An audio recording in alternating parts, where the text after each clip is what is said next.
caso pediátrico sobre sospecha de maltrato infantil. Hoy evaluaremos clínicamente, radiológicamente y médico-legalmente a un paciente de 8 años. Este análisis resalta la importancia de la radiología en la detección temprana de abuso infantil. En la presentación de este caso es un paciente de 8 años masculino atendido en emergencia por dolor abdominal agudo y múltiples hematomas en tronco y extremidades. Dentro de la historia, la madre refiere caída accidental en escaleras, pero el niño presenta inconsistencia en el relato y miedo a un padre ausente. Los antecedentes: bajo peso para la edad, retraso en crecimiento e ingreso hospitalario para evaluación integral.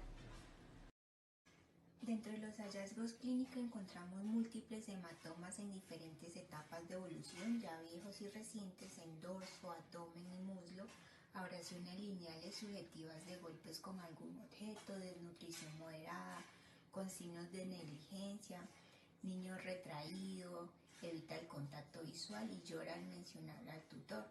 Estos hallazgos clínicos activan protocolo de sospecha de maltrato infantil. Dentro de los hallazgos radiológicos se observan fracturas en costillas, fracturas en húmero proximal en remodelación, una lesión previa no tratada, fractura de fémur diafisaria reciente con desviación, lesión metafisiaria en tibia y peroné, clásicas de tracción y torsión como tal, múltiples lesiones en distintas fases de curación, agudas, subagudas y crónicas. Dentro del análisis del caso se evidencia inconsistencia entre historia clínica y lesión, fracturas múltiples no explicadas por caída única, biomecánica, lesión torácica y metafisiaria requieren fuerza adulta, criterios diagnósticos, pues más de una fractura, lesión en fase diferentes, sin explicación alguna, diferenciales descartados, osteogénesis imperfecta, enfermedad, implicación médico-legal, pues reporte obligatorio al ICF y pues seguimiento del menor constante. Dando un diagnóstico presuntivo, pues es un maltrato infantil no accidental, abuso físico crónico, pues se recomienda intervención social y seguimiento multidisciplinario. En estos casos la radiología es clave, detecta el 85% de las fracturas ocultas en abusos y pues seguir dándole seguimiento a estos casos. Gracias por su atención. Buenas tardes, mi nombre es Helen. Voy a presentar un caso clínico pediátrico, sospecha de maltrato infantil. En este caso vamos a hacer una evaluación clínica, radiológica y médico-legal en un paciente de 7 años.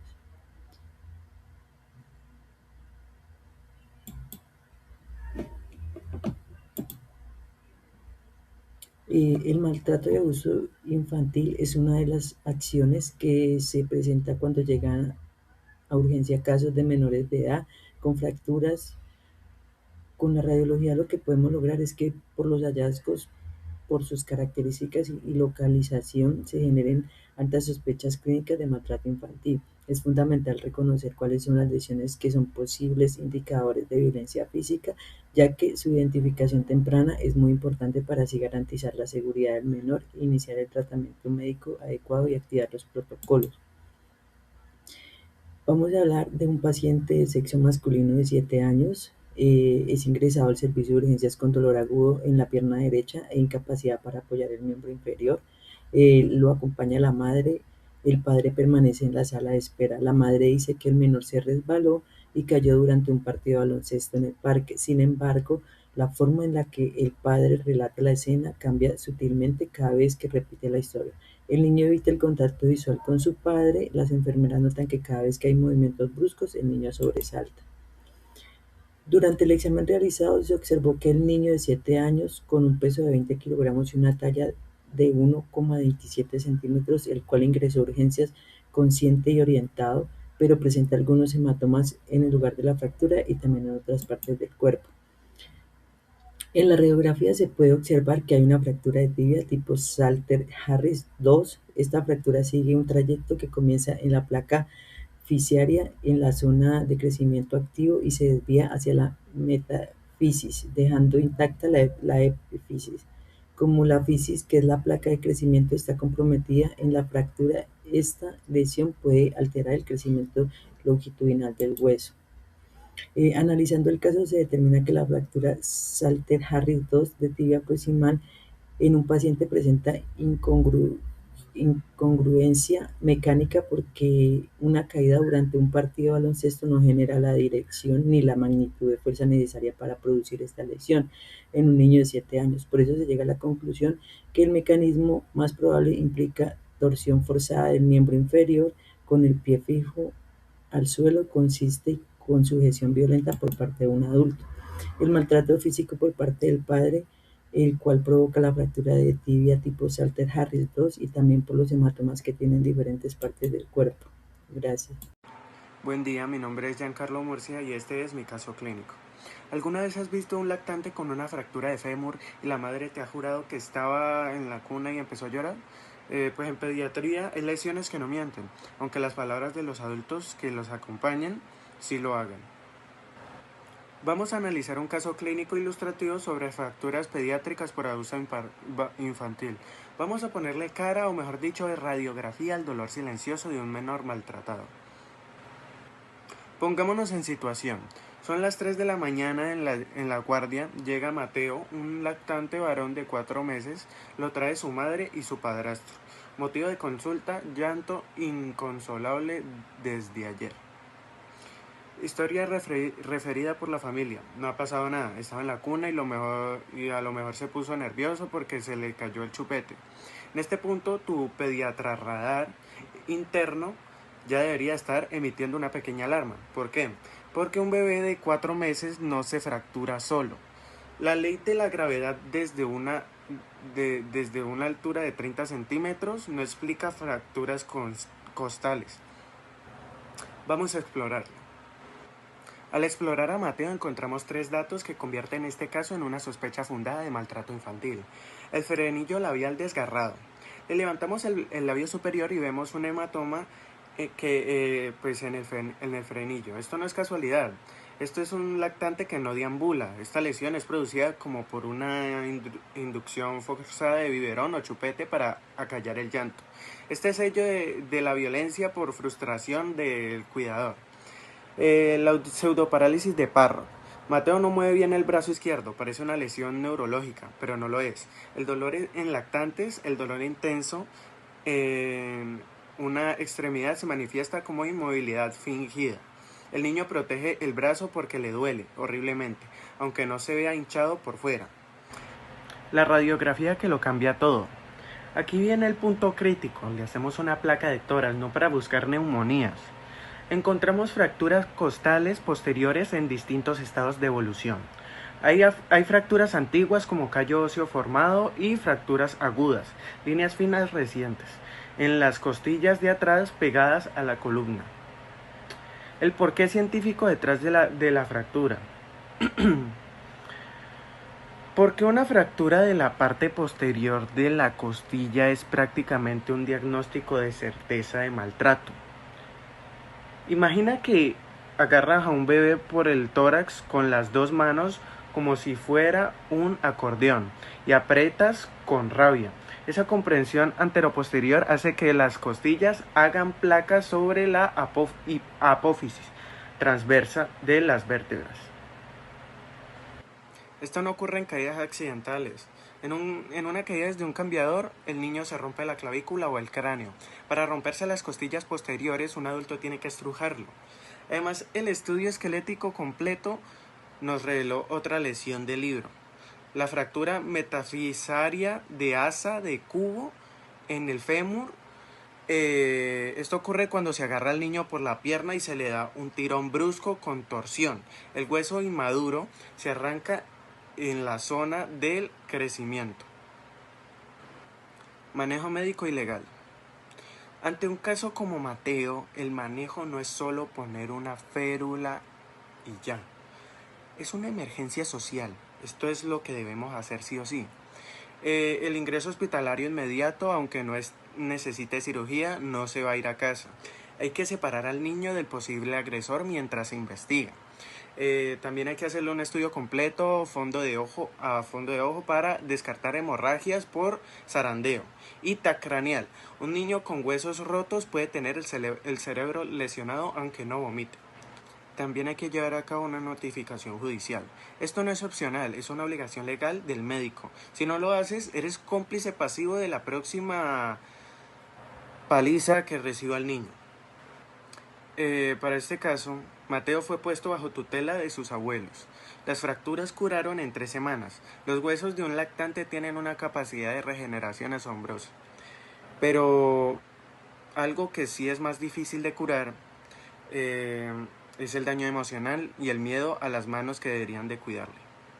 La próxima vez que veas un lactante llorón o con un hematoma en la boca o que no mueve un brazo, no creas la historia del chupete caído. Pide la placa de tórax, cuenta las costillas y busca los callos óseos. Porque una radiografía a veces es el único testigo que no sabe mentir. Muchas gracias. Hola, mi nombre es Juan Esteban Soto y yo les voy a hablar acerca de las características radiológicas de fracturas pediátricas. Esas fracturas pediátricas pues presentan características particulares debido a que pues el hueso en los niños es más flexible y pues contiene una mayor proporción del cartílago en la comparación contra la de un adulto. En las imágenes radiográficas pues una de las principales características es la presencia de fracturas incompletas, pues ya que el hueso tiende a deformarse antes de llegar a romperse completamente. Entre esas se encuentra la fractura de tallo verde, que la quemo aquí, donde se observa una rotura de una sola cortical, mientras la otra pues permanece intacta. También son frecuentes la otra imagen de aquí, que son las fracturas en rodete o buckle, que se caracterizan por un abombamiento de la cortical, pues debido a las fuerzas de compresión. O sea, sin una discontinuidad completa del hueso, asimismo se puede presentar la deformación plástica en la cual el hueso se dobla sin evidenciar una línea de fractura visible, o sea, lo que puede dificultar al momento de realizar el diagnóstico. Desde un punto de vista radiológico, pues es fundamental realizar una adecuada evaluación de la cortical, verificando así pues su continuidad o las posibles interrupciones. De igual manera, pues se debe analizar la alineación ósea, ya que cualquier desviación pues puede indicar la presencia de una fractura o de un desplazamiento. Otro aspecto clave en la evaluación de la placa de crecimiento o la fisis, que es la zona de crecimiento, como le dije anteriormente, la cual es una zona muy débil del hueso pediátrico y pues por lo tanto es más susceptible a lesiones, ya que su compromiso puede generar alteraciones en el crecimiento óseo si no se llega a identificar oportunamente. En este contexto, pues es importante mencionar la clasificación de Salter-Harris. Esta pues nos permite categorizar las fracturas que afectan la fisis. O sea, según su extensión y su gravedad, pues nos ayuda a orientar el diagnóstico y el manejo clínico. Finalmente, pues es importante no confundir estructuras normales del desarrollo, como lo son los núcleos de osificación con lesiones traumáticas, por lo que en algunos casos se recomienda de pronto comparar con el lado contralateral, con el otro miembro ya sea inferior, superior. Pues en conclusión, las fracturas pediátricas presentan patrones radiológicos específicos que pues requieren una evaluación cuidadosa de lo que es la cortical, lo que es la alineación y la fisis, con el fin de pues así realizar un diagnóstico preciso y prevenir complicaciones en el crecimiento del paciente. Eso es todo, gracias. En esta presentación tenemos una pequeña parte interactiva que es cuando tenemos aquí las partes del cuerpo, pues al momento del clic vemos como una diferencia, como un tipo de fractura, comparándola con una normal, ya sea digamos del tórax, donde aquí evidenciamos una fractura del arco anterior de la tercera, cuarta y quinta y hasta sexta costilla del lado derecho, con formación del callo óseo, también evidenciamos fracturas de aspecto similar, pues se observan en el arco posterior del sexto, séptimo, octavo y noveno costillas del lado izquierdo. Además también se observa una fractura reciente en el arco posterior de la quinta costilla del lado izquierdo, que es lo que señala esta flecha gruesa.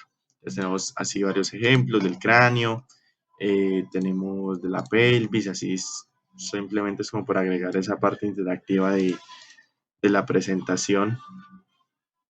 Por ejemplo, aquí el húmero, que se observa una fractura en la parte distal del húmero del paciente pediátrico, y tenemos en la izquierda la fractura y a la derecha tenemos una radiografía normal del húmero sin ningún tipo de fractura ni nada.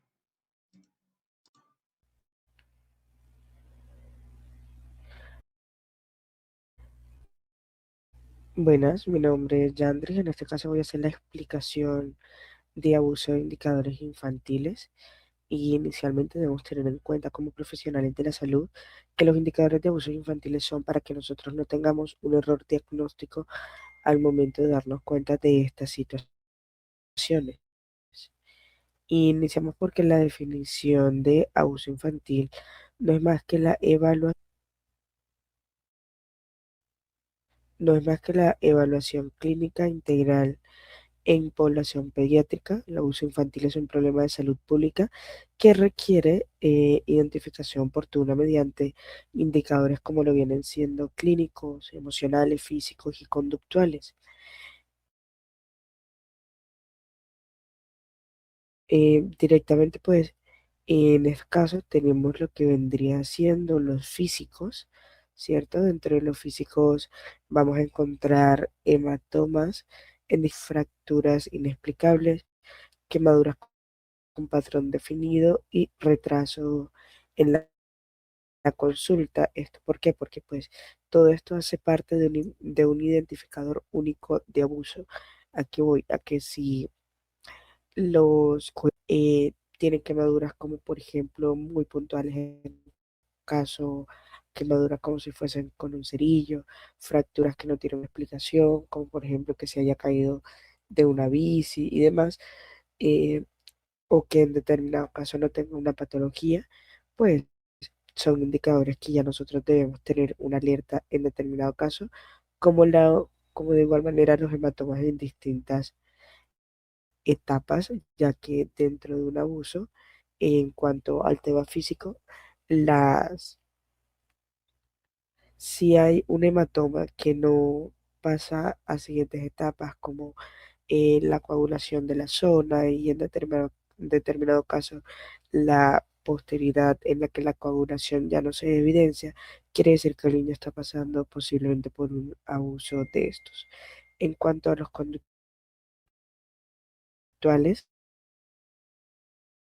tenemos que los niños, si la es que se evidencia por medio de abuso directo, eh, como el retraimiento social, miedo excesivo a adultos o un adulto exclusivo, que en este caso vendría siendo quien está infringiendo el abuso, conductas agresivas o cambio brusco de humor, por ejemplo, un niño que inicialmente era tranquilo o que jugaba con normalidad, pues ya no lo está realizando, y un bajo rendimiento escolar. En cuanto se mezclan un poco con el tema de los abusos eh, conductuales, ya que pues claramente dentro de los abusos conductuales tenemos un cambio brusco en el comportamiento. Por ejemplo, como no puede ser agresividad, también puede ser ansiedad, depresión, bajo comportamiento en el comportamiento de los niños, irritabilidad, que puede verse también identificable como una agresión, y finalmente un trastorno del sueño o la alimentación. Otro de los indicadores también vienen siendo el diagnóstico diferencial. Nos ayuda mucho a poder diferenciar o diagnosticar entre un abuso o una patología, como lo es la osteogénesis imperfecta, el trastorno de coagulación, las lesiones dermatológicas, las manchas mongólicas o los accidentes comunes, que como dije en el ejemplo anterior, puede ser una caída de una bicicleta que puede provocarle ya sea un hematoma o en determinado caso una fractura. Eso sí se evidencia y que no son constantes en cuanto a diferenciarlo con un abuso como tal. Entonces, pues tenemos que dentro de la importancia del diagnóstico, vemos que permite diferenciar entre entre lesiones, accidentes, patologías médicas y situaciones de maltrato. En el momento que nosotros tengamos claros dichos indicadores y cómo debe llevarse el proceso de cada uno, vamos a evitar caer en un error diagnóstico. Y finalmente el enfoque clínico integral, que pues finalmente completa un análisis del contexto familiar, ver que no haya miedos irracionales, que no haya una puntuación en un miedo a un adulto exclusivo o a varios. Un análisis de contexto familiar nos lleva a saber cómo está siendo la vida y que si está siendo abusado o no, o simplemente es un abuso común. Trabajo interdisciplinario, trabajar con los diferentes agentes, ¿cierto? Que están encargados directamente ya de tener los indicadores más claros de cómo debe llevarse el proceso, hacer un registro inmediato en la historia clínica para saber que no está haciendo un abuso constante de fracturas, quemaduras, lesiones y una notificación obligatoria. Siempre debemos tener en cuenta como profesionales de la salud que la detención temprana del abuso infantil depende de la observación clínica, el juicio profesional y el trabajo en equipo